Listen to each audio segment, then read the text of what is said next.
উজনিৰ SPDC সকললৈ মোচাৰ সকিয়নি SPDCৰ বিৰুদ্ধে আইনী ব্যৱস্থা লোৱাৰ হুংকাৰ স্বাধীনতা আন্দোলনত RSSৰ অৱদানক লৈও প্ৰশ্ন উত্থাপন কৰিছে মোচাৰ কেন্দ্ৰীয় সভাপতি আছিফ ৰাপানীয়ে মিয়াখেদা অভিযানৰ নামত অত্যাচাৰ চলোৱা সিধু বৰাৰ বিৰুদ্ধে ব্যৱস্থা গ্ৰহণ নকৰা SPDC সকলৰ বিৰুদ্ধে আইনী ব্যৱস্থা ল'বলৈ সাজু হৈছে মুছলিম ছাত্ৰ সন্থা অসমত মুছলমানৰ ওপৰত যে অন্যায় আৰু অত্যাচাৰ কৰি আছে তাক আমি মোচাই তীব্ৰ বাহাৰে গৰিহণা দিছো আজি চাওক উজনিত মিয়াখেদা নামত যে আন্দোলন চলাই আছে একাংশ সংগঠনৰ নেতৃত্ব হেয়া কিন্তু গৰিহণাৰ যোগ্য ভাৰতীয় সংবিধানে আমাক অধিকাৰ দিছে ইয়াত থকা খোৱাৰ কিন্তু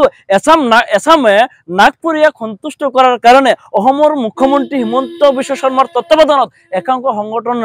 নেতৃত্বই যি মুছলমানক মিয়াখেদা নামত যে অত্যাচাৰ কৰিছে হেয়া কোনো পৰ্যায় গ্ৰহণযোগ্য নহয় ভাৰতৰ স্বাধীনতা আন্দোলনত মুছলমানৰ যি অৱদান আছে বেলেগ কোনোবা সংগঠনৰ আছে নেকি আজি RSS হওক বা অন্যান্য কোনোবা সংগঠনৰ নেতৃত্বৰ আছে নেকি আজিও চাওক মুছলমানৰ অৱদান কিন্তু যথেষ্ট আছে আজি বিদেশী খেদাৰ নামত আপোনালোকে যি অন্যায় অত্যাচাৰ কৰিছে হেয়া কিন্তু কোনো পৰ্যায় গ্ৰহণযোগ্য নহয় কেতিয়াবা আপোনালোকে বিদেশী খেদাৰ নামত মানুহক হাৰাশাস্তি কৰিব কেতিয়াবা মিয়াখেদা নামত কৰিব কেতিয়াবা আপোনালোকে মুছলমানৰ মছজিদত আপোনালোকে বুলডোজাৰ চলাই দিব আৰু আপোনালোকে শ্মশান এৰি দিব ইয়াক কিন্তু কোনো পৰ্যায় গ্ৰহণযোগ্য নহয় কাৰণ ভাৰতীয় সংবিধানে সকলোকে ইয়াত থকাৰ অধিকাৰ দিছে আজি দিনাখন বিশ্বনাথত যি উচ্ছেদ অভিযান কৰিলে হেয়া কিন্তু সম্পূৰ্ণৰূপে একপক্ষীয়ভাৱে আপোনালোকে উচ্ছেদ কৰিছে বুলি আমি গম পাইছো আজি আপোনালোকে শ্মশানক এৰি পেলাই আপোনালোকে আজি মছজিদত আপোনালোকে উচ্ছেদ কৰিছে মুখ্যমন্ত্ৰী ডাঙৰীয়া ইয়া কি সংবিধানৰ আওতাত আছে নেকি আজি ভাৰতীয় সংবিধানে আপোনালোকে অধিকাৰ দিছে নেকি আজি যদি আপোনালোকে উচ্ছেদ কৰিছে কিন্তু উচ্ছেদ কৰাৰ পূৰ্বে এই মানুহখিনিক কিয় এতিয়ালৈকে পুনৰ্সংস্থাপন দিয়া হোৱা নাই আজি ভাৰতীয় সংবিধানে কৈছে মানুহখিনিক থকা খোৱাৰ অধিকাৰ দিয়াৰ কথা কিন্তু আপুনি কি কৰিছে সেইখিনি অধিকাৰ ভাইলেট কৰিছে আজি আপোনালোকে এই মানুহখিনি কেতিয়াবা সন্দেহযুক্ত নাগৰিক কৈ পেলাই আপুনি বাহিৰত জাপি দিছে এই মানুহখিনি প্ৰকৃততে কোন এই মানুহখিনি প্ৰকৃততে হৈছে বান গৰাখুন্যাৰ ফলত নিজৰ মাটি বেটি হৰুৱা লোক যিসকলে নাকি আজি অসমৰ ইমূৰৰ পৰা সিমূৰত যদি কাম কৰিবলৈ গৈছে তেওঁলোকে আপোনালোকে মিয়া বুলি অত্যাচাৰ আৰম্ভ কৰিছে মুখ্যমন্ত্ৰী ডাঙৰীয়া আপোনাৰ পৃষ্ঠপোষকতাত বুলি আপুনি স্বীকাৰ কৰিছে গতিকে আপোনাৰ পৃষ্ঠপোষকতাত কেনেকৈ অধিকাৰ পালে যেন একাংশ সংগঠনৰ নেতৃত্বই এই মানুহখিনিক অত্যাচাৰ কৰাৰ গতিকে একমাত্ৰ RSSক সন্তুষ্ট কৰাৰ কাৰণে RSSৰ বৰমৰীয়াক সন্তুষ্ট কৰাৰ কাৰণে নাগপুৰীয়াসকলক সন্তুষ্ট কৰাৰ কাৰণে মুখ্যমন্ত্ৰী আপোনাৰ নিজৰ গাদ্দি ৰক্ষাৰ কাৰণে এনেকুৱা কৰাটো কোনো পৰ্যায় গ্ৰহণযোগ্য নহয় মোচা ইয়াৰ বিৰুদ্ধে মাৰ বান্ধি থিয় হ'ব আমাৰ যি জংগী আন্দোলন আছিলে গোটেই অসম জুৰি চলিব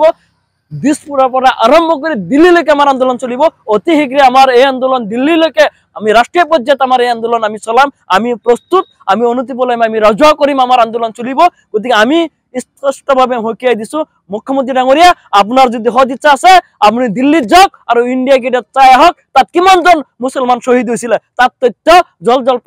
পটপটকৈ ওলাই পৰিব গতিকে নাগপুৰীয়াসকলক সন্তুষ্ট কৰাৰ কাৰণে নহয়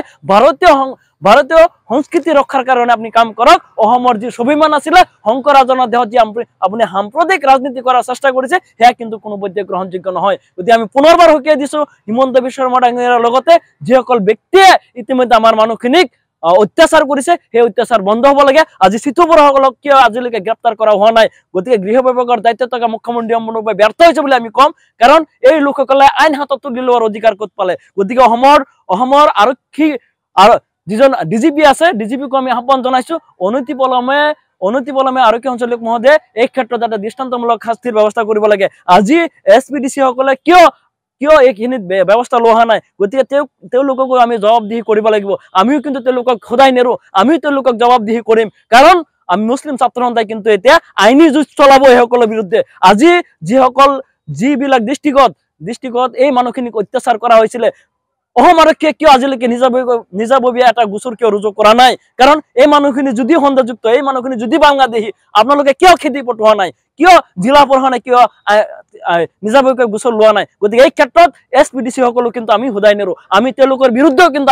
আমি দৰকাৰ হয় আমি তেওঁলোকৰ বিৰুদ্ধে আমি আইনী ব্যৱস্থা ল'বলৈ আমি বাধ্য হ'ম কাৰণ ইতিমধ্যেই বহুত অত্যাচাৰ হৈ গ'ল গতিকে আমি সেই জিলাৰ SPDC সকলোকে আমি আহ্বান জনাইছো অনতিপলমে এই মিয়াখেদা আন্দোলন বন্ধ কৰক অন্যথা কিন্তু ইয়াৰ পৰিণাম ভয়াৱহ হ'ব তাৰ কাৰণে কিন্তু জগৰীয়া প্ৰথমতে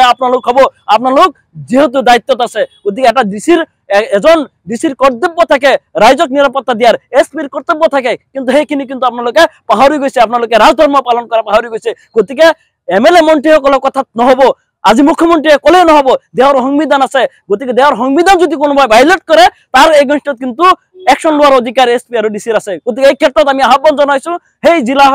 জিলা যিকেইটা জিলাত এই মানুহখিনিক অত্যাচাৰ কৰা হৈছে সেই জিলাৰ এছপি আৰু ডিচি সকলে নিজাববীয়াকৈ এই ব্যৱস্থা কৰিব লাগে অন্যথা মুছাৰ পৰা ইয়াক কিন্তু হৈকিয়াই আনি আমি আপোনালোকক হৈকিয়াই দিছো অনতিপলমে ইয়াৰ ব্যৱস্থা কৰক অন্যথা কিন্তু ইয়াৰ পৰিণাম ভয়াৱহ হ'ব ব্যুৰ ৰিপৰ্ট এণ্ড ডেৰি ফৰ আছাম